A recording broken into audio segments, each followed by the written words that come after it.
토요일 본격시대 플러스 본격적으로 시작하겠습니다. 첫 번째 순서는 문재인 정부 첫 번째 국정감사에서 맹활약을 펼친 분입니다. 국감 스타 더불어민주당 이철희 의원 모시고 국감 뒷얘기 좀 들어보도록 하겠습니다. 의원님 어서 오십시오. 네, 안녕하세요.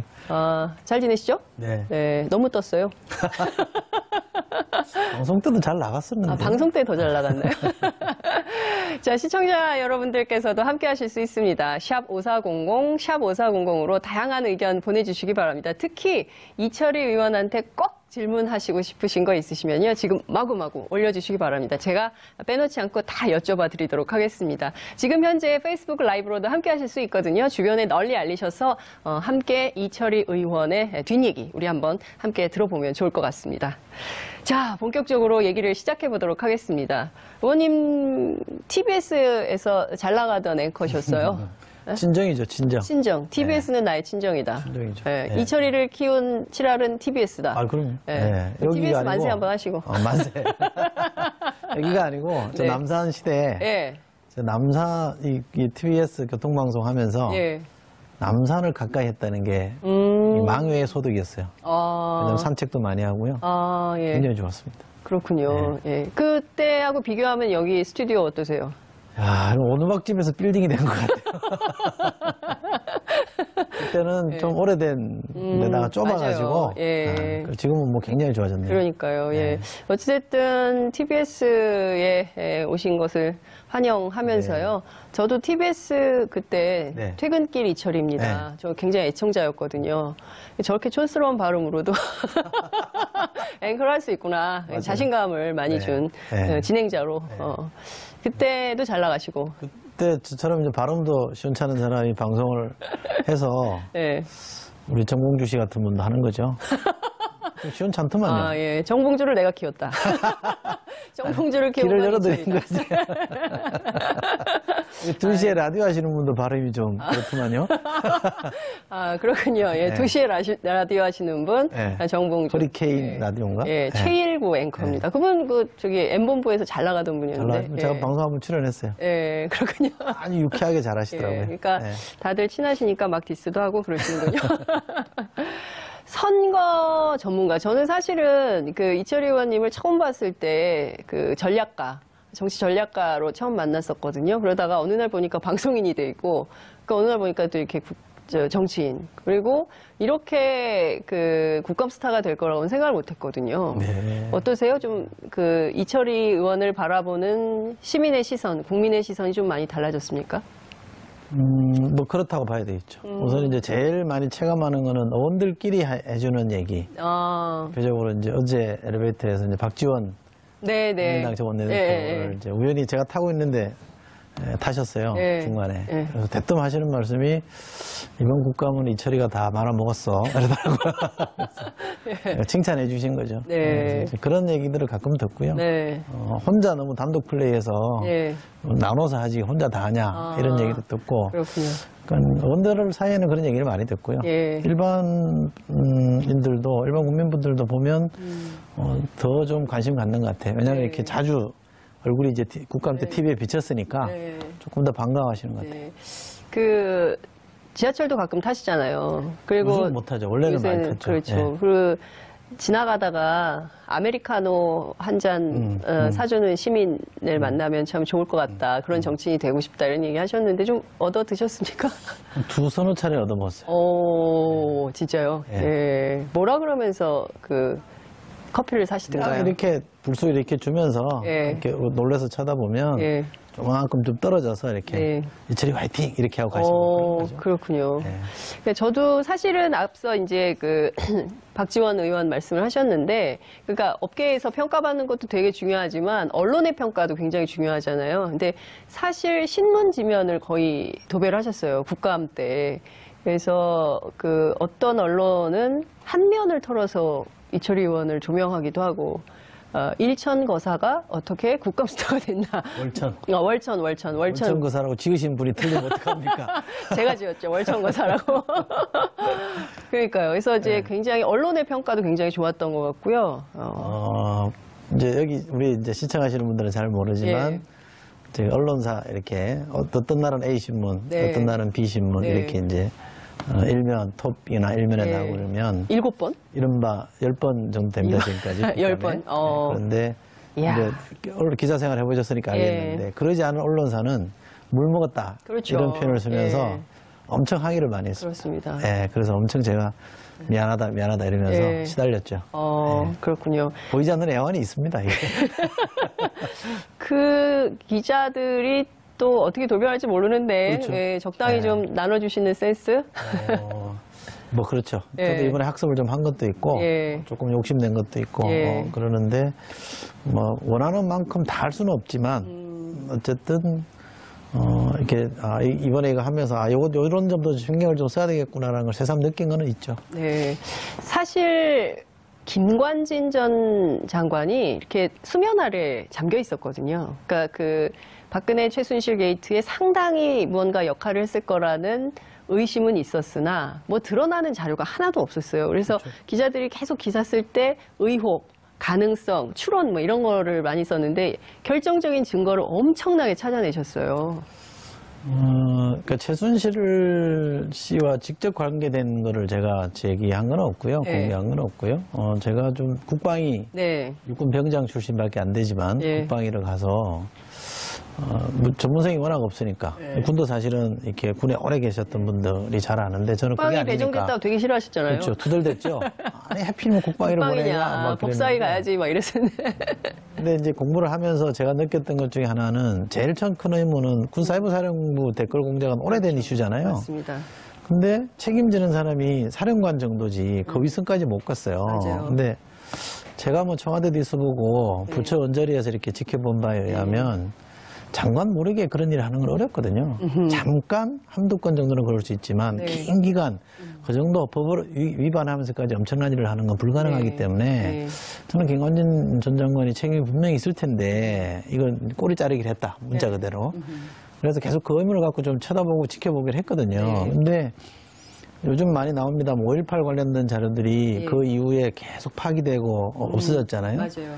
근데 여기도 조금씩 많이 없어졌어요. 그래도 어딘가는 흔적이 있을 거다라는 것 때문에. 사이버사령부 댓글 사건 자료를 벌써 없어요? 많이 없었죠. 왜냐하면 그들의 정부가, 왜냐하면 김관진 장관만 하더라도 국가안보실장으로 계속 승승장구했으니까. 그렇죠. 근데 어딘가는 있을 거다라고 이제 계속 뒤졌는데 결국 나온 거죠. 근데 사실 기자도 아니시고, 그리고 뭐 기자를 해본 적도 없으시고, 어떻게 이렇게 취재를 하셨어요? 방송한 게 도움이 되는 것 같아요. 그러니까 방송을 진행을 하거나 이렇게 해보면 질문을 자꾸 던져야 되잖아요. 그렇죠. 이제 반대 입장이지만 뭔 답을 하면 또 이렇게 물어보려야 되잖아요. 그게 도움이 많이 된 것 같아요. 그래서 뭐라고 이제 군에서 이런 문제제기를 하면 답변을 하면 거기에 대한 또 다른 질문을 하고 질문을 하다 보면 결국 논리적으로 제가 설득력이 있으면 그쪽에서 굴복하게 돼 있잖아요. 그런 거죠. 그러니까 그게 저는 굉장히 도움이 많이 됐습니다. 결국에는 이제 질문하는 힘. 그렇죠. 질문하는 힘이 이 오늘 사이버사령부의 마각을 드러내는데 상당히 큰 역할을 했다. 이렇게 볼 수가 있겠네요. 김관진 전 장관이 출국 금지되게 만든 결정적인 증거나 단서를 이철희 의원이 제공하신 거죠. 그렇죠. 김관진 장관의 사인이 된 문건을 제가 공개했죠. 그러니까 그 보면 지금 드러나는 게 댓글 사건 같은 경우에는 이게 굉장히 나쁜 사건인데 사이버 사령부만 잘못한 것이 아니라 국군 기무사령부까지 이게 군 전체가 정치 공작에 동원이 된 흔적을 다 잡은 거예요. 조금 넓혀서 보면 김관진 장관뿐만 아니라 그 앞에 김태형 장관, 그 앞에 이상희 장관. 그러니까 이명박 정부 때 장관이 3분, 국방장관이 3분이었는데 3분 다 관계가 있다고 저는 생각합니다. 제가 공개한 자료들에 의하면 다 그 이름들이 나오고 실제로 그분들이 댓글 공작에 관여했다는 흔적들이 나와 있거든요. 근데 김관진 장관만 특별히 유독 이제 눈에 띈 거는 선거 때, 총선 대선 때였기 때문에 유독 눈에를 많이 띄었던 건데 그렇게 보면 역대 이명박 정부 때 3명의 장관이 공이 이 문제에 관련돼 있다는 거는 이거는 정권 자체 대통령이 주도하는 정권 차원의 프로젝트였다고 저는 보고요. 그런 점에서 이거 심각하다. 그러니까 합법적으로 권력을 쟁취한 대통령과 행정부가 네. 왜 실제로 권력을 실행하고 집행할 때, 정부 정책을 집행할 때 법을 안 지키느냐. 그러니까 우리가 민주주의를 생각할 때 선출 과정에서만 민주주의만 생각할 게 아니라 실제로 이 실행 과정, 집행 과정에서 민주주의도 다시 한번 생각해보는 계기가 된다고 저는 생각하거든요. 그러니까 큰 문제제기, 큰 함의를 던지는 사건이라고 저는 봅니다. 말씀 주신 대로 그야말로 VIP 충성맹세 하면서 정권 안보에만 올인했던, 그렇죠. 그러니까 사실 국방이 나라 지키고 이제 북한의 위협에 대해서 대응을 하고 이럴 거라고 우리 국민들은 생각했는데 이게 들춰보니까 완전히 정권 안보에, 이명박 정권 안보에만 올인했던 국방부 아니냐. 그러니까 사이버 사령부는 대북 심리전을 하는 데입니다. 근데 이게 대남 심리전이 된 거죠. 그렇죠. 그러니까 이거는 총뿌리를 반대로 겨눈 거랑 똑같은 겁니다. 비유를 하자면. 적을 겨냥해야 될 총뿌리를 우리 시민을 겨냥했다는 거거든요. 멀쩡한 시민단체나 무슨 단체 또는 야당조차 언론기관도 오마이뉴스도 그런 걸로 분류됐었는데 좀 비판적인 발언을 하면 친북, 종북 이런 걸로 카테고리를 만들어버려요. 딱지를 그렇게 붙여버리는 거거든요. 이거는 총뿌리를 아군한테 겨눈 거랑 전 다르지 않다고 봅니다. 진정한 의미의 종북 아닙니까? 그렇죠. 결과적으로 그렇게 된 거죠. 저걸 이렇게 하는 거죠. 저걸 이렇게 하는 행위를 우리 군과 국방부 그리고 말씀 주신 김관진, 김태형 장관 등이 했던 거 아니냐 이런 비판을 할 수 있을 것 같은데요. 저 굉장히 충격적인 게 그 북한 관련된 거예요. 그러니까 특히 이제 그 작게 501호도 그렇고요. 이거 어떻게 봐야 됩니까? 해킹. 김정은 참수 작전도 그렇고요. 참수 작전은 이제 우선 좀 덜 걱정하셔도 될 거는. 그러니까 이게 참수 작전이라는 게 본격적으로 작전 계획에 들어가기 시작한 거는 작년 9월 이후입니다. 그러니까 그게 이제 제대로 된 우리 흔히 말하는 참수 작전인 거. 이름은 군에서도 참수 작전이라 이름은 쓰지는 않습니다만 그렇게 돼 있는 거고요. 유출된 거는 그 이전 겁니다. 그러니까 버전으로 치면 조금 낮은 단계 버전이 나간 거라는 거 좀 아시면 좋겠고, 작게 5015라는 것도 현재 우리가 쓰는 작게인데 이거는 국가 기밀로서 굉장히 중요하게 보호되는 건데 전체가 나간 게 아니라 그중에 일부가 나간 겁니다. 일부라도 중요한 거죠.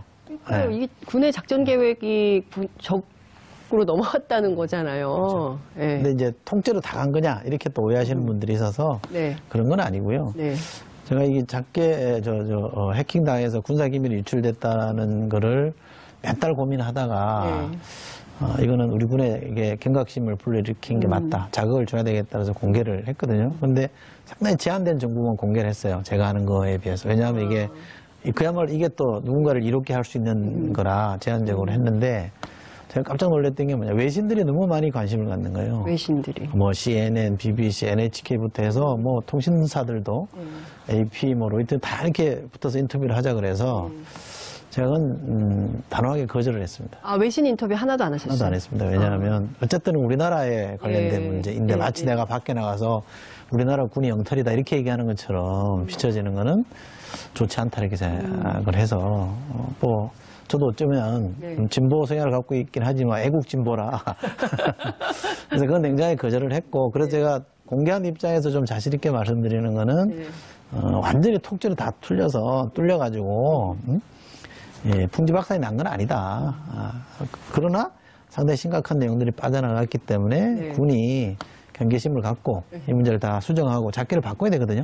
다 수정해야 되는데 그거를 제가 그 점검했을 때 안 하고 있었기 때문에 이걸 그대로 두면 그냥 위야무야 되겠구나 싶어서 제가 문제 제기를 했고 다행히 군에서 깜짝 놀라서 최고 당국자까지 와서 스케줄을 제시하면서 요러이러하게 다 좀 매듭을 짓겠다 그래서 제가 믿겠다. 그렇게 합시다 이렇게 했습니다.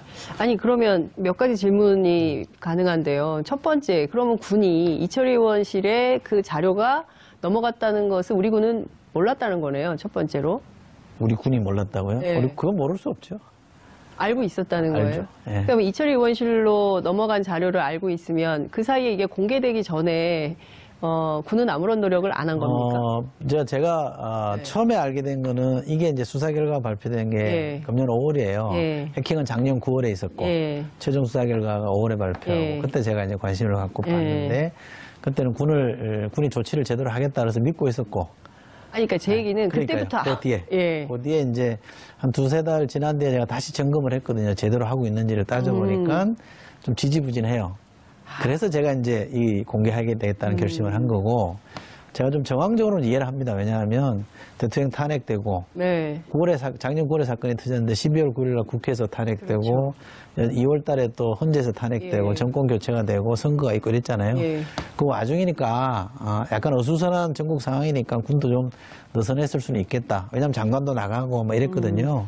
그래서 그 점은 감안하더라도, 새 정부 들어서고 새로운 국방장관이 들어서면 그때부터는 제대로 드라이브를 걸어서 야무지게 했어야 되는데 네. 그때도 제대로 안 하고 있어서 제가 문제제기를 한 거고 네. 제가 문제제기를 새로 하겠다고 하니까 부랴부랴 막 했어요. 이제 제대로 할 겁니다. 예. 믿어야죠. 아니 지금 계속 믿고 맡겼으나 제대로 안 됐기 때문에 여러 차례 기회를 줬음에도 불구하고 우리 군이 제대로 안 해서 기어이 공개하지 않을 수 없는 상황이 된 거 아니에요. 네. 그런데 어수선한 상황 충분히 이해한다고 아주 통큰 국회의원의 대인배의 자세를 보여주고. 제가 문제제기를 한 사람이니까 이렇게 얘기할 수 있는 거예요. 그러니까 우리 국민들 입장에서 볼 때는 아니 군이 당연히 어수선한 상황일수록 더 알뜰하게 살뜰하게 챙겨서 문제 없도록 대비를 하는 게 맞습니다. 맞는 거 아니겠어요? 그게 군의 자세인데, 네. 근데 이제 워낙 엄중한, 헌정사가 중단되는 엄중한 상황이 벌어졌으니까 그런 게 하나 있고요. 네. 또 하나 제가 말씀드리고 싶은 거는 사이버 전쟁은 네. 우리도 합니다. 상방이 주고받으면서 하고 있는 거기 때문에 네. 제가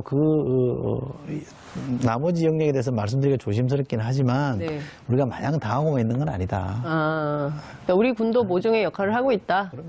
네. 그러니까 기본적으로 우리 군에 대한 신뢰를 저버릴 필요는 없다고 생각합니다. 굉장히 투철한 믿음이 있으시군요. 제가 국방위입니다. 제 아들 돈이 군에 가 있기도 하고. 네. 네, 군이 잘해줘야 되겠다 이런 생각이 좀 들기도 하는데 그 CNN, NHK 제가 이제 이렇게 보면 저도 2005년 9.19 공동성명 당시에 이제 외교부 출입하면서 취재를 많이 했었는데 한국의 남북 관계가 좀 안 좋은 상황이 되면 외신들이 막 정말 특히 일본 기자들이 관심이 많아요. 그래서 안 좋은 방향으로 계속 기사를 그렇죠. 쓰거든요. 그렇죠. 그래서 경우에 따라서는 이제 외신을 내보내고 국내 언론만 대상으로 해서 백브리핑이라고 하면 국민들께서 아실 때 하여튼 기자들만 놓고 기자 브리핑을 또 따로 해줄 때가 있어요. 근데 이제 우리 자유한국당의 홍준표 대표는 기자들도 애국심 때문에 기사 안 쓰고 넘어가는 것들도 있거든요. 그렇죠. 근데 자유한국당의 홍준표 대표가 굉장히 비교되는 대목이네요. 가서 문재인 정부도 욕하고 전술핵제 배치도 요구하고. 뭐 이런 표현이 맞는지는 모르겠습니다만 네. 제 자식이 잘못하면 집에서는 혼을 내도 밖에 나가서 기죽지 말라고 하는 것도 있잖아요. 그렇죠. 네. 그러니까 우리 군이 제가 문제 제기하는 거는 우리 군이 덩치가 굉장히 커요. 65만까지는 안 됩니다. 60만 2, 3만 되는 대군이고 네. 내년 예산으로 치면 43조를 씁니다. 엄청난 규모거든요. 네. 이 군이 하는 일이 굉장히 많이 있습니다. 그런데 그중에 뭐 한 100가지를 한다고 치면 네. 100가지 전부가 다 엉터리냐 그게 아니고 그중에 우리가 문제가 많이 되고 있는 것들은 10개, 15개 정도니까 그걸 우리가 고쳐서 갈 수 있는 거는 잘 다독거려서 이제 고치게 가고 네. 또 이제 뭐 잘 안 되는 거는 어떨 때는 좀 채찍질도 하고 채찍질은 너무 과한 거예요. 회초리도 들고 뭐 이러면서 이제 바꿔 나가는 거라고 생각하시면 되고요. 네. 군이 상당 부분 잘하고 있는 게 많이 있습니다. 그러니까요. 국방부 홍보대사 같아요. 근데 사실 내부에서 말씀하신 대로 자식이 잘못하면 집안에서는 야단을 쳐도 나가서는 기죽지 말라고 이제 어깨도 토닥이고 하는데 자유한국당 홍준표 대표 같은 경우는 정반대의 경우잖아요. 정치인으로서 그런 모습 볼 땐 좀 어떠세요? 좀 제가 야당할 때도 그런 얘기를 많이 했는데요. 네. 특히 이제 우리 흔히 많이 하는 말이 안보에는 여야 없다 이런 얘기를 하잖아요. 그렇죠. 그러니까 그 두 가지 의미가 있습니다. 네. 안보 문제는 야당이 약간 미심쩍어도 도와줘야 된다는 거 하나. 안보 문제에 관련해서는 여당도 정보를 야당한테 제공해줘야 된다는 거 네. 하나. 그래서 서로가 양해하면서 도와주는 거잖아요. 근데 상대편에만 요구를 해요. 저희가 야당일 때는 여당이 정보를 안 주면서 무조건 우리 편 들어줘야 되는 거 아니냐 이렇게 얘기하는데 저는 그건 잘못됐다고 생각하고요. 지금 여당 되고 나면 저는 기본적으로 대통령처럼 대통령이 어떤 행사하거나 안보 상황이 있으면 벙커도 보여주고 네. 청와대 벙커도 보여주고 안보 상황에 대한 설명도 해주고 이러면서 여야가 없이 단일 이게 대우라 그럴까요? 네. 이걸 보여주는 게 중요하다고 생각하고 네. 비판할 수 있죠. 그리고 오죽하면 비판하겠냐 이렇게 생각할 수도 있는데 이 엄중한 시점에 북한이 핵실험하고 미사일 쏘는 이 상황이면 저로서면 제가 만약 야당 대표라면 네. 조금 부족한 점이 있더라도 본인 생각에 외국 나가서는 그래도 덕담하고 칭찬하고 편들어주지 않을까 싶어요. 그래서 제가 야당 대표를 못하는지도 모르죠. 근데 진짜 국민들 입장에서 볼 때는 이제 군에 대해서 굉장히 그 국방부 홍보대사처럼 우리 군이 잘하고 있고, 잘할 거다, 이렇게 얘기를 하고 계시지만, 우리 국민들 입장에서 볼 때는 군에 대해서 좀 한심하거나 답답하거나 이런 구석들이 굉장히 많이 있거든요. 그렇죠. 특히 이제 자식을 군에 보내신 분들은 걸핏하면 뭐 사고가 발생하니까요. 네. 믿고 안심하고 안전한 군대라고 생각하기가 굉장히 어려워요. 그렇습니다. 제가 국방에 갔을 때 그 첫 회의 때 제가 한 얘기가 그겁니다. 제가 국방이나 군사 문제에 대해서는 잘 모르지만 네. 자식을 군에 보는 부모의 심정을 내가 보겠다. 일반인의 눈으로 보겠다는 거거든요. 네. 지금 이제 마침 전 아들놈이 두 놈인데 네. 둘 다 군에 가 있어요. 그러면 저희 집사람 같은 경우는 애들 엄마는 안전사고에 대한 걱정이 굉장히 많이 있습니다. 그럼요. 네. 그래서 얼마 전에도 군에 네. 처음에는 뭐 도비탄이라는 듣도 못한 이름으로 나온 네. 그 유탄 맞고 정말 네. 이렇게 군에 자식을 보낸 부모 억장이 무너지는 그런 상황이 벌어졌는데 저도 처음에 도비탄이라고 그래서 이게 뭡니까 그랬더니 네. 어디 뭐 돌 같은데 단단한 데 맞고 이게 총알이 이렇게 옆으로 날아가서 맞은 거다 그래서 우리도 군에 갔다 왔잖아요. 네. 저 육군병장 출신 군에도 뭐 잘 못 맞히긴 했지만 사격해본 사람인데 네. 그냥 첫 마디가 그게 말이 됩니까? 아니, 그럴 수가 있다는 거예요. 그럼 말이 안 된다, 상식적으로 생각해봐라. 네. 사격증이면 네. 그 뒤로 다니는 것도 못 다니게 하지 않냐. 그렇죠. 근데 어떻게 그럴 수 있냐. 그래서 어쨌든 자기들이 처음 파악해보니까 그렇다는 거예요. 근데 누가 봐도 상식적으로 이해가 안 되면 다시 조사하는 게 맞을 거다. 내가 이렇게 얘기했는데 마침 대통령께서 그 부분이 이해가 안 되니까 제대로 해라 이래서 다시 밝혀진 거거든요. 네. 그러니까 그런 것들이 제가 군에도 그렇게 하면 할수록 국민들이 불신한다. 뭐가 잘못된 게 있으면 빨리 드러내라. 있는 그대로 오픈하고 네. 잘못한 것에 대해서 책임지고 그런 모습 보여주면 국민들이 역으로 신뢰를 하는데 네. 숨기면 더 신뢰 안 한다. 근데 군도 좀 배워가고 있는 것 같아요. 이제는 조금 드러내려고 노력도 좀 하고요. 실제로 왜 그런 문화가 있다고 보세요? 그러니까 잘못하면 매도 얼른 맞는 게 낫다고 잘못하면 빨리 드러내서 사과하고 용서를 구하고 대책을 마련하고 이게 이제 일반 상식인데 안 그래요, 군이. 두 가지로 보시면 돼요. 군이 예. 전 세계 어느 나라 군이든 예. 폐쇄적이에요. 예. 자기들끼리 이렇게 전문가 집단이잖아요. 네. 전쟁을 하는 무장된 전문가 집단이기 때문에 폐쇄적일 수밖에 없고요. 또 하나는 이게 저는 더 크다고 보는데 대한민국 군은 쿠데타를 2번이나 해서 권력의 중심에 섰던 집단들이기 때문에 시민을 대하는 태도가 여전히 저는 문제가 있다고 봅니다. 그러니까 군림하는 군대였거든요. 옛날에 왜 국방의 회식 사건이라고 기억하실지 모르겠어요. 국방위원들하고 군인들하고 술 먹다가 군인들이 병 날리고 그래가지고 국방위원들 폭행한 사건이 있었어요. 군이 장군들이 별 달면 국회의원도 안 보이는 거죠. 그러니까 2번이나 쿠데타를 통해서 집권했던 그 군림하는 자세가 여전히 좀 남아 있습니다. 잔재가.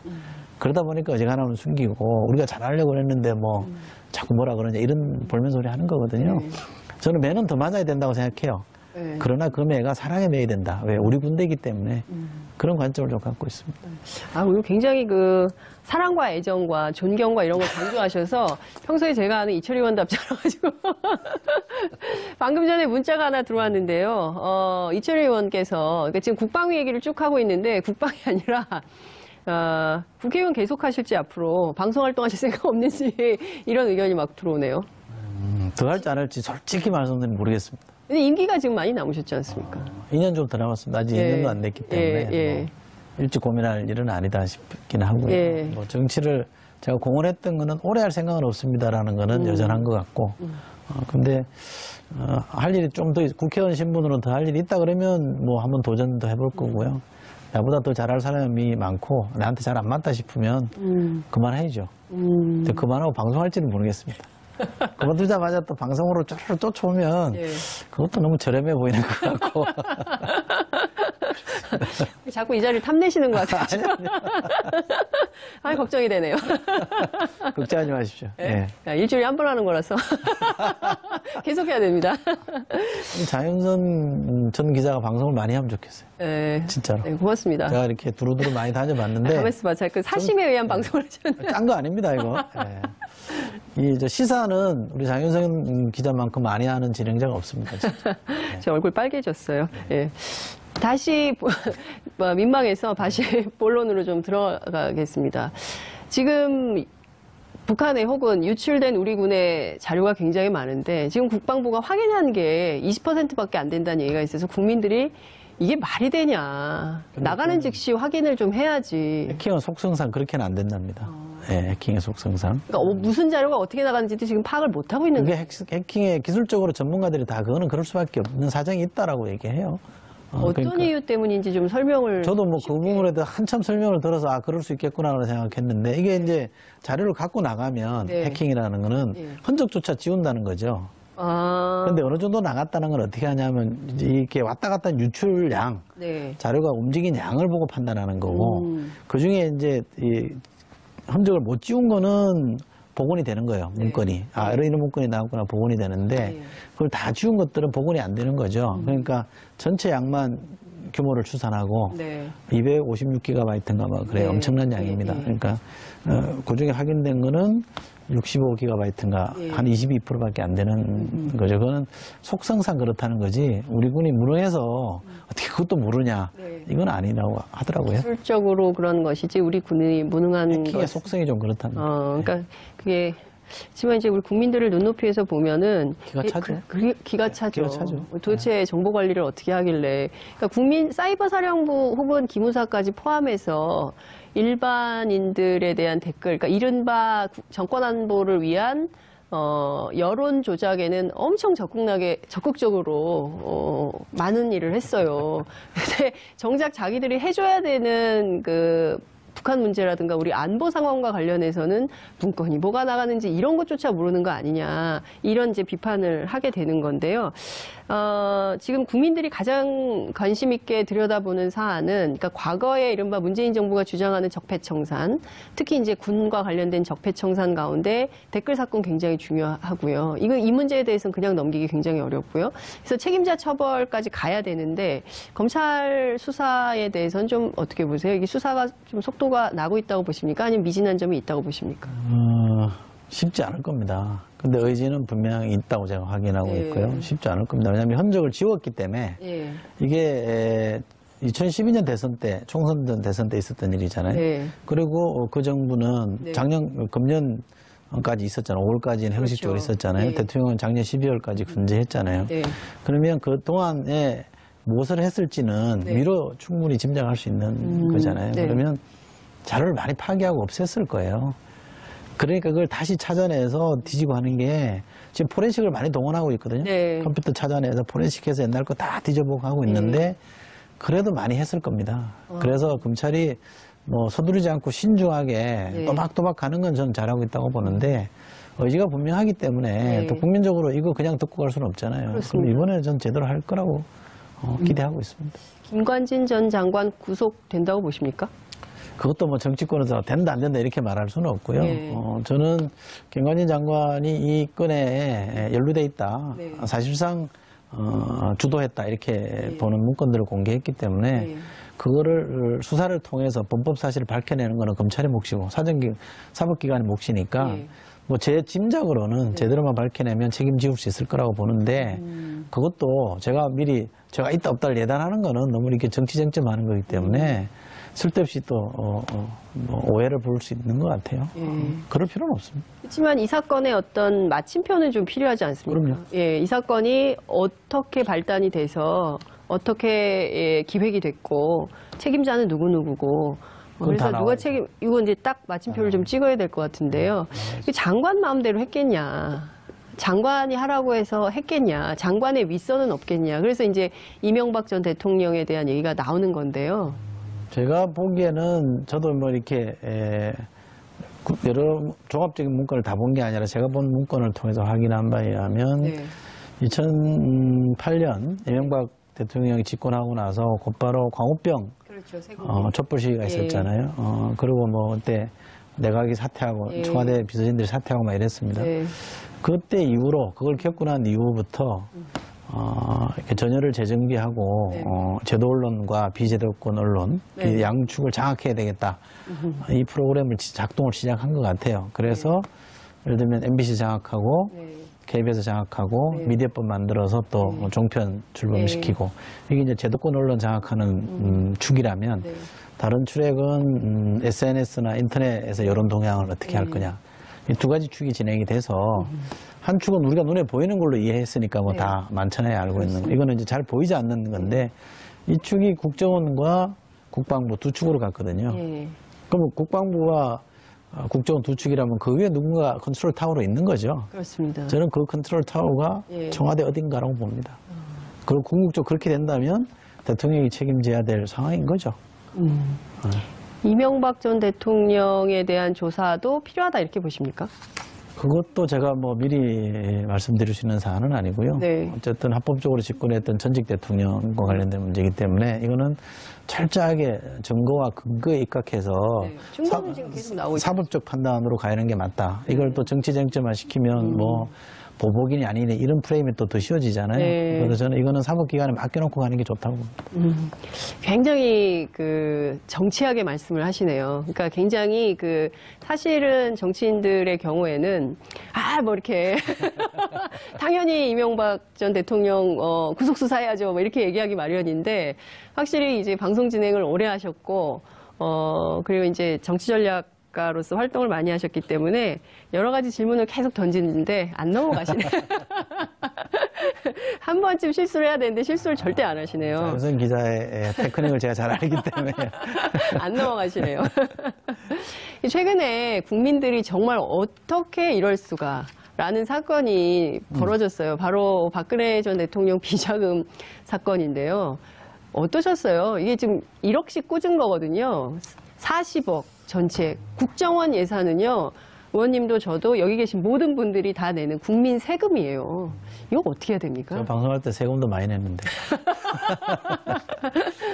제가 오전에 어디 다른 방송 가서 그런 얘기를 했는데 한편으로 좀 다행스럽다는 얘기를 했습니다. 그래서 왜 다행스럽냐고 해서 어쨌거나 대통령이 지시해서 그런 거 아니냐. 일개 비서관이 만약에 국정원에 지시해서 1억씩 받아먹었다 그러면 이건 진짜 창피한 일이거든요. 어디 가서 말도 못할 정도로 창피한 일입니다. 국정원이 청와대 일개 비서관이 이래라 저래라 한다고 돈 막 갖다 바칠 정도다 그러면 너무 한심하지 않냐. 그래도 대통령이 지시라는 게 있었다고 하니까 좀 덜 창피하다. 그래서 다행스럽다. 그런데 우리 세금으로 내는 그 특수공작 활동비잖아요. 북한에 대해서 뭔가 하라는 거잖아요. 분단국가의 현실 때문에 그런 것들을 해보라고 돈을 준 거, 용도를 안 따지고 쓰라 이렇게 한 거란 말이에요. 용도는 분명하지만 뭐 영수증 없이 쓰라 이거 아니에요? 근데 그걸 그렇게 썼다. 그건 정말 억장이 무너질 일이죠. 청와대가 돈이 없는 것도 아니잖아요. 활동비 있거든요. 저희도 뭐 말직에 있긴 했습니다만 그 돈 갖고 해도 돼요. 옛날도 아니고 옛날에 뭐 전두환 노태우 같은 사람이야 기업들한테 뺏어가지고 당에다 주고 이랬지만 지금 그럴 필요도 없잖아요. 선거비 같은 것도 아닌 것 같아요. 박근혜 전 대통령이 씀씀이가 큰 편이 아니잖아요. 어디 가면 밥값도 본인이 안 내는데 도대체 그 돈이 왜 필요했을까? 저는 용도가 없는데 돈을 달라고 그랬다는 거는 축제죠.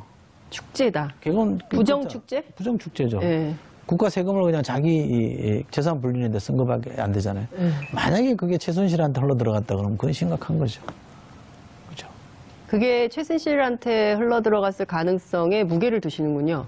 아니 그러지 않기를 바라는데 만약에 그랬다 그러면 뭐 이건 뭐 국정농단이라 그래야 되나 뭐라 그래야 되나 하여간 심각한 범죄죠. 국민들이 생각하기에는 이런 의문이 있어요. 박 전 대통령 예금 통장에 그 급여가 꼬박꼬박 쌓였거든요.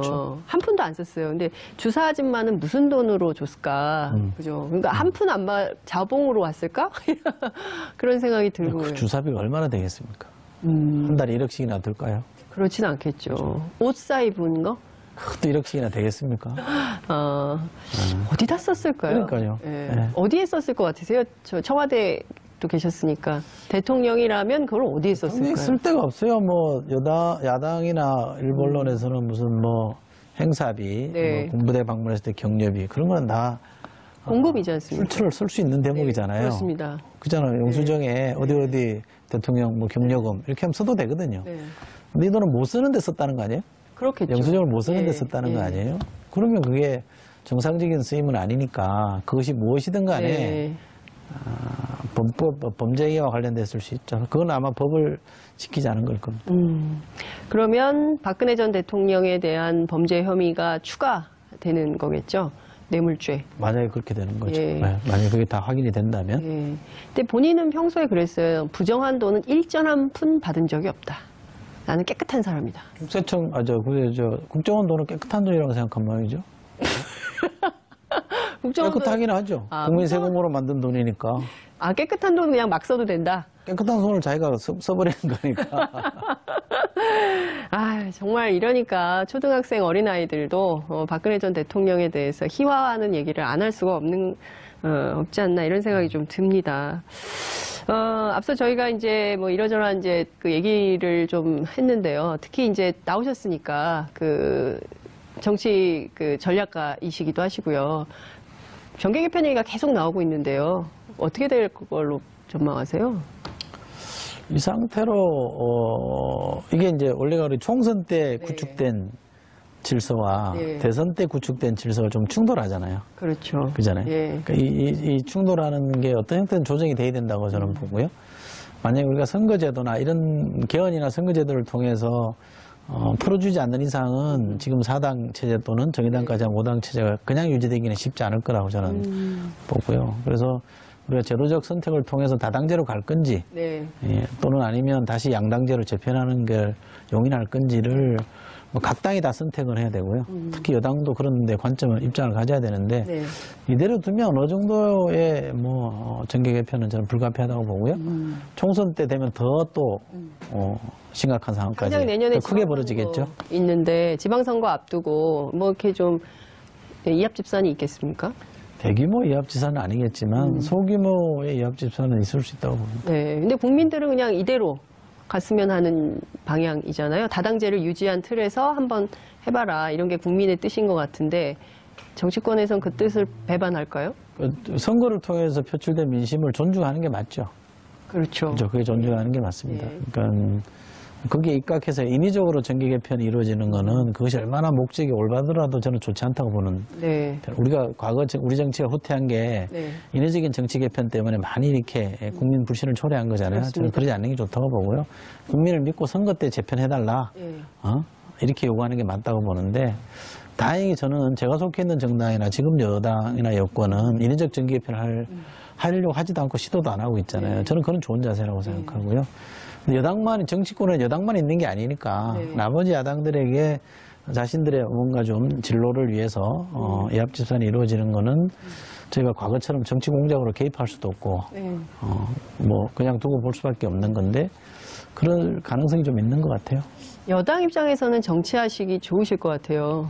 왜냐하면 야당이 워낙 약체여가지고 뭘 잘 안 되잖아요. 뭘 도모하는데 뜻대로 잘 안 되는 측면이 있지 않습니까? 국회의원은 야당이 좋습니다. 그래요? 네. 국회의원은 야당은 이제 속된 말로 공격만 하면 되거든요. 비판만 하면 됩니다. 그러니까 하나 잘못하면 두 개, 세 개 잘못한 것처럼 막 공격하면 되는데 여당이 되니까 조심스러워지는 게 있어요. 책임감 같은. 그러니까 비판도 하고 싶고 할 때는 또 해야 됩니다. 그러나 이게 어떨 경우는 그 자체가 또 다른 정치적 의미로 왜곡돼 버리니까 야당이 또 그걸 가지고 또 뭐라고 하니까 조심스러워지는 게 있어서 정치 현실상 국회의원은 야당이 더 낫다. 지금까지는 그렇습니다. 보니까. 야당 국회의원 하시게요? 그럴 생각 없으시죠?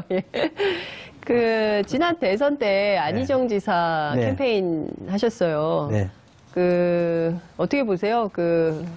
안희정 캠프에서는 문재인 정부의 집권 이후에 활동에 대해서 어떤 평가를 하고 계십니까? 지금은 잘하고 있잖아요. 잘하고 있고 박수치고 있는 안 지사랑도 다른 사석에서 만나서 그런 얘기를 했습니다만 열심히 박수치고 또 거들 거 있으면 소리 없이 좀 열심히 거들고 또 대통령이 안 지사나 또는 거기 우리 같이 좀 참여했던 분들에게 역할을 주면 열심히 힘을 보태야 된다 이런 정서를 갖고 있어서 저는 당내 경선 후유증이 이렇게 없는 적도 없고, 네. 저는 솔직히. 그래서 당내 경선에 어떤 후보랑 뭘 했다는 거에 뭐 족쇄가 되거나 흠이 안 되는 게 네. 우리 당이 그래도 많이 성장해 있다고 저는 보고요. 여권의 좋은 문화라고 저는 생각합니다. 네. 정치가 굉장히 많이 성숙했다고 생각해요. 촛불 이후로. 예. 그리고 이제 토론은 치열하게. 그렇지만 또 내부에서 집단지성의 힘을 발현해서 아닌 것은 또 아닌 결론을 내더라고요. 그래서 더불어민주당 내부에 의총할 때마다 제가 현장에 있으면서 깜짝깜짝 놀란 적이 굉장히 놀랐죠. 많이 네, 있었어요. 옛날에는 당내 지지율과 국민 지지율과의 차이가 있고, 네. 국민 지지율 높은 사람이 경선에서 지잖아요. 그렇습니다. 대부분 당 깨고 나갔어요. 맞아요. 그죠? 네. 네, 근데 우리 당은 지금 사실 좀 치열하게 내부에서 격려하긴 했습니다만 네. 그대로 박수 치면서 지금 거들어주고 있기 때문에 정치 발전한 거죠. 그 모습을 보고 있기 때문에 국민들께서 그 높은 지지율로 현재 여당인 민주당을 지지하고 있는 것이 아닌가 이런 생각이 좀 듭니다. 숫자도 많이 있긴 있습니다. 예, 해야 될 일이 굉장히 많이 있죠. 네. 정당 발전, 또 선거 개편. 뭐. 오늘 얘기하려면 한 2박 3일 해야 될 것 같은데 시간이 다 돼가지고 이제 정리를 좀 해야 될 것 같은데요. 전반기 국방위 하셨는데요. 후반기에는 계속 하십니까? 아니면은 좀 저희 방 스태프들은 네. 이제 그만하자고 얘기합니다. 국방위 좀 그만합시다. 힘들어 죽겠다고 얘기합니다. 네. 왜냐하면 국방위가 아까 말했듯이 약간 폐쇄적인 이런 문화를 갖고 있어서 또 대부분 군사 기밀이 많거든요. 네. 그 뭐라 자료 하나 입수하는 것도 엄청 힘들기 때문에 의원이 나서야 그나마 좀 되는 경우들도 있고 그래서 부자진들은 굉장히 힘들어요. 그래서 좀 다른 거 해봅시다 이런 경우들이 많은데 저는 아직 결정을 못했고요. 제 마음대로 할 것도 아니고 네. 개인적으로 꼭 해보고 싶은 게 처음에는 법사위를 통해서 전체 가 돌아가는 걸 좀 확인해보고 싶었는데 국방위 하면서는 이제 국방 안보 쪽을 한번 했으니까 경제 쪽을 한번 하면 어떨까 싶은 생각이 한편에 있고요. 네.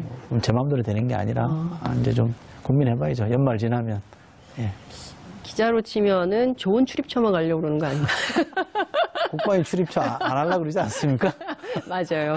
어쨌든 일이 많은. 그렇지만 배울 점이 많죠. 일이 많다는 건 그만큼 공부가 되는 네, 거니까요. 네. 예. 어쨌든 이철희 의원 오랜만에 인터뷰 너무 재밌게 잘 들었고요. 저희가 다음에 또 모셔서 다음에는 경제 얘기를 한번 들어볼 수 있는 기회. 아직 몰라요. 아직 몰라요? 알겠습니다. 오늘 정말 말씀 잘 들었습니다. 고맙습니다. 네, 고맙습니다. 이렇게 또 오해하시는 분들이 있어서 네. 그런 건 아니고요. 네. 제가 이게 작게 해킹당해서 군사기밀이 유출됐다는 거를 몇 달 고민하다가 이거는 우리 군에게 경각심을 불러일으킨 게 맞다. 자극을 줘야 되겠다 해서 공개를 했거든요. 근데 상당히 제한된 정보만 공개를 했어요. 제가 하는 거에 비해서. 왜냐하면 이게 그야말로 이게 또 누군가를 이롭게 할 수 있는 거라 제한적으로 했는데 제가 깜짝 놀랐던 게 뭐냐. 외신들이 너무 많이 관심을 갖는 거예요. 외신들이. 뭐 CNN, BBC, NHK부터 해서 뭐 통신사들도 AP, 뭐 로이터 다 이렇게 붙어서 인터뷰를 하자 그래서 제가 단호하게 거절을 했습니다. 외신 인터뷰 하나도 안 하셨어요? 하나도 안 했습니다. 왜냐하면 어쨌든 우리나라에 관련된 문제인데 마치 내가 밖에 나가서 우리나라 군이 영털이다 이렇게 얘기하는 것처럼 비춰지는 거는 좋지 않다 이렇게 생각을 해서 뭐 저도 어쩌면 진보 성향을 갖고 있긴 하지만 애국 진보라 그래서 그건 굉장히 거절을 했고 그래서 제가 공개한 입장에서 좀 자신 있게 말씀드리는 거는 완전히 통째로 다 뚫려가지고 풍지박산이 난 건 아니다. 그러나 상당히 심각한 내용들이 빠져나갔기 때문에 군이 경계심을 갖고 이 문제를 다 수정하고 작기를 바꿔야 되거든요. 다 수정해야 되는데 그거를 제가 그 점검했을 때 안 하고 있었기 때문에 이걸 그대로 두면 그냥 위야무야 되겠구나 싶어서 제가 문제 제기를 했고 다행히 군에서 깜짝 놀라서 최고 당국자까지 와서 스케줄을 제시하면서 요러이러하게 다 좀 매듭을 짓겠다 그래서 제가 믿겠다. 그렇게 합시다 이렇게 했습니다. 아니 그러면 몇 가지 질문이 가능한데요. 첫 번째, 그러면 군이 이철희 의원실에 그 자료가 넘어갔다는 것을 우리 군은 몰랐다는 거네요. 첫 번째로. 우리 군이 몰랐다고요? 네. 우리 그건 모를 수 없죠. 알고 있었다는 알죠. 거예요? 네. 그럼 이철희 의원실로 넘어간 자료를 알고 있으면 그 사이에 이게 공개되기 전에 군은 아무런 노력을 안 한 겁니까? 제가 처음에 알게 된 거는 이게 이제 수사 결과 발표된 게 금년 5월이에요. 해킹은 작년 9월에 있었고 최종 수사 결과가 5월에 발표하고 그때 제가 이제 관심을 갖고 봤는데 그때는 군이 조치를 제대로 하겠다 그래서 믿고 있었고 그러니까 제 얘기는 그때부터. 그 뒤에. 예. 그 뒤에 이제 한 두세 달 지난 뒤에 제가 다시 점검을 했거든요. 제대로 하고 있는지를 따져보니까 좀 지지부진해요. 그래서 제가 이제 이 공개하게 되겠다는 결심을 한 거고, 제가 좀 정황적으로는 이해를 합니다. 왜냐하면 대통령 탄핵되고, 네. 작년 9월에 사건이 터졌는데 12월 9일날 국회에서 탄핵되고, 그렇죠. 2월 달에 또 헌재에서 탄핵되고, 정권 교체가 되고, 선거가 있고 이랬잖아요. 그 와중이니까, 약간 어수선한 전국 상황이니까 군도 좀 느슨했을 수는 있겠다. 왜냐하면 장관도 나가고 뭐 이랬거든요. 그래서 그 점은 감안하더라도, 새 정부 들어서고 새로운 국방장관이 들어서면 그때부터는 제대로 드라이브를 걸어서 야무지게 했어야 되는데 그때도 제대로 안 하고 있어서 제가 문제제기를 한 거고 제가 문제제기를 새로 하겠다고 하니까 토요일 본격시대 플러스 본격적으로 시작하겠습니다. 첫 번째 순서는 문재인 정부 첫 번째 국정감사에서 맹활약을 펼친 분입니다. 국감 스타 더불어민주당 이철희 의원 모시고 국감 뒷얘기 좀 들어보도록 하겠습니다. 의원님 어서 오십시오. 네, 안녕하세요. 잘 지내시죠? 네. 네, 너무 떴어요. 방송 때도 잘 나갔었는데. 방송 때 더 잘 나갔나요?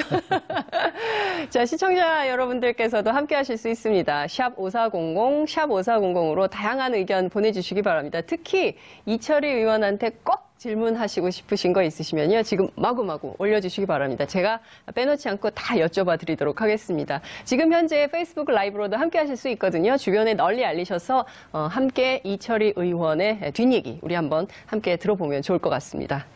자, 본격적으로 얘기를 시작해 보도록 하겠습니다. 의원님 TBS에서 잘 나가던 앵커셨어요. 친정이죠, 친정. 친정. TBS는 나의 친정이다. 친정이죠. 네. 이철희를 키운 칠알은 TBS다. 그럼요. 네. 여기가 TBS 아니고, 만세 한번 하시고. 만세. 여기가 아니고, 저 남산 시대에, 저 남산, 이 TBS 교통방송 하면서, 남산을 가까이 했다는 게, 망외의 소득이었어요. 왜냐면 산책도 많이 하고요. 굉장히 좋았습니다. 그렇군요.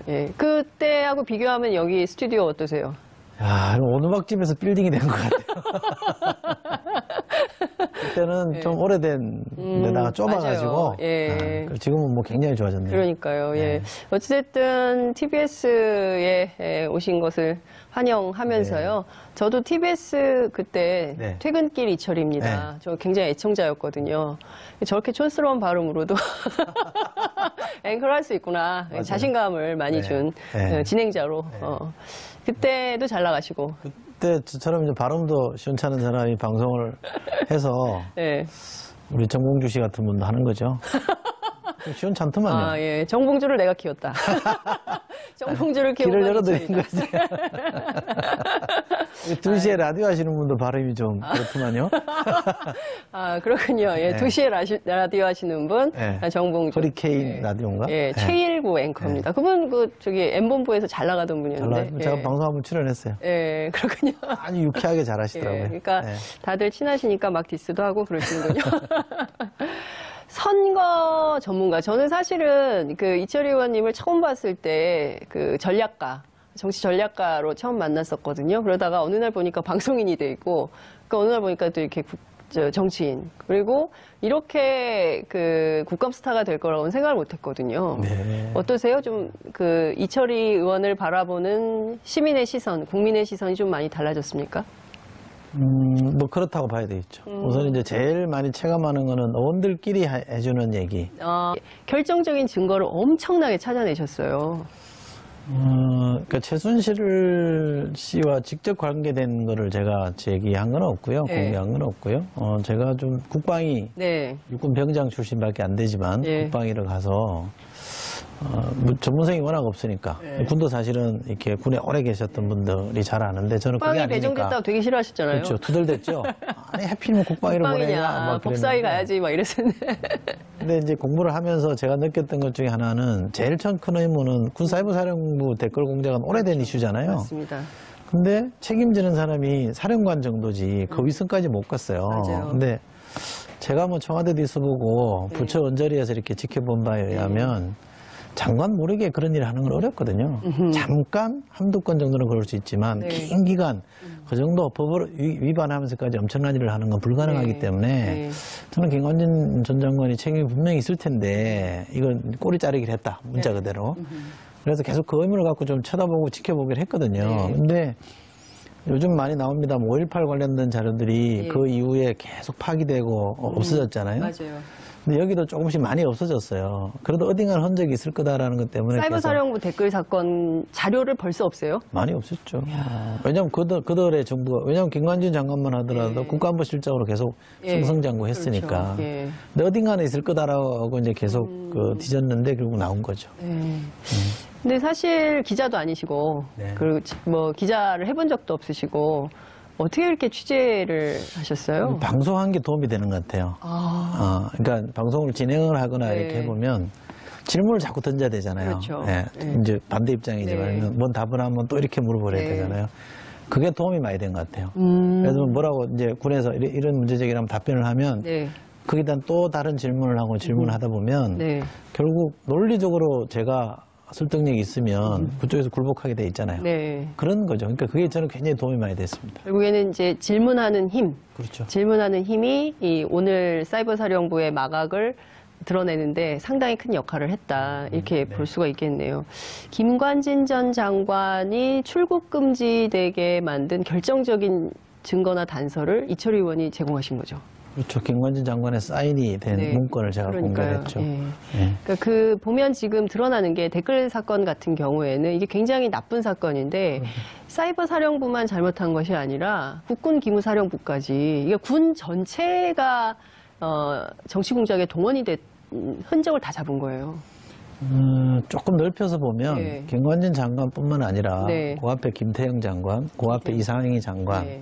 그러니까 이명박 정부 때 장관이 세 분, 국방장관이 세 그렇죠. 분이었는데 세 분 다 관계가 있다고 저는 생각합니다. 제가 공개한 자료들에 네. 의하면 다 그 이름들이 나오고 대표적으로 이제 어제 엘리베이터에서 이제 박지원 민주당 전 원내대표를 이제 우연히 제가 타고 있는데 타셨어요. 네. 중간에. 네. 그래서 대뜸 하시는 말씀이 이번 국감은 이철이가 다 말아먹었어. 이러더라고요. 칭찬해 주신 거죠. 네. 이제 그런 얘기들을 가끔 듣고요. 네. 혼자 너무 단독 플레이해서 네. 나눠서 하지 혼자 다 하냐 이런 얘기도 듣고 그렇군요. 그러니까 원들 사이에는 그런 얘기를 많이 듣고요. 예. 일반 국민분들도 보면 더 좀 관심 갖는 것 같아요. 왜냐하면 네. 이렇게 자주 얼굴이 이제 국감 때 TV에 비쳤으니까 네. 조금 더 반가워하시는 것 같아요. 네.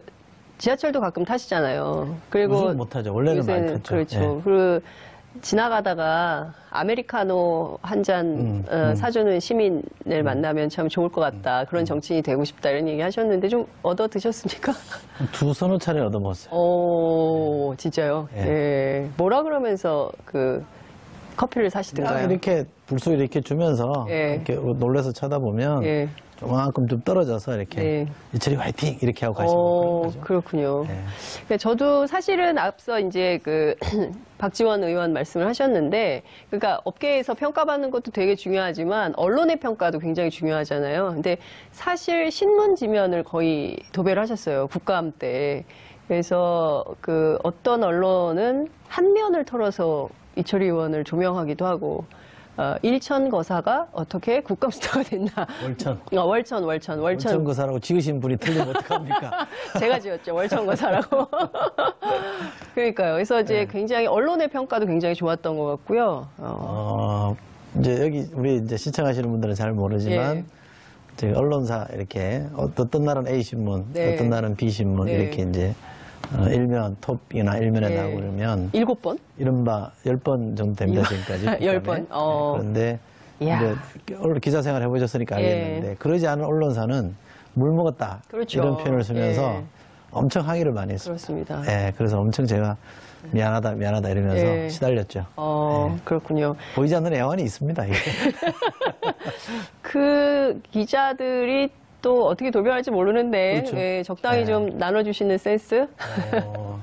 뭐 그렇죠. 예. 저도 이번에 학습을 좀 한 것도 있고 예. 조금 욕심낸 것도 있고 예. 그러는데 뭐 원하는 만큼 다 할 수는 없지만 어쨌든 이렇게 이번에 이거 하면서 이런 점도 신경을 좀 써야 되겠구나라는 걸 새삼 느낀 거는 있죠. 네.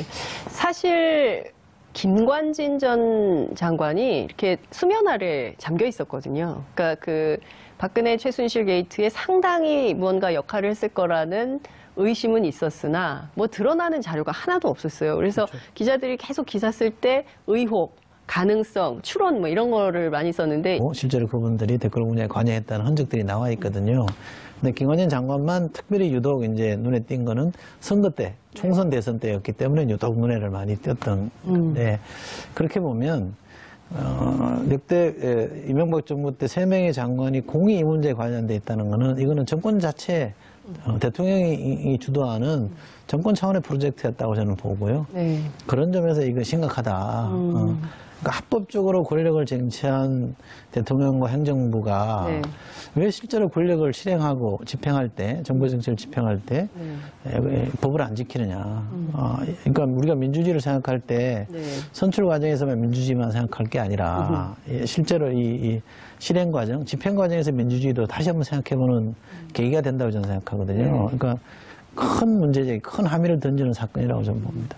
말씀 주신 대로 그야말로 VIP 충성맹세 하면서 정권 안보에만 올인했던, 그렇죠. 그러니까 사실 국방이 나라 지키고 이제 북한의 위협에 대해서 대응을 하고 이럴 거라고 우리 국민들은 생각했는데 이게 들춰보니까 완전히 정권 안보에, 이명박 정권 안보에만 올인했던 국방부 아니냐. 그러니까 사이버 사령부는 대북 네. 심리전을 하는 데입니다.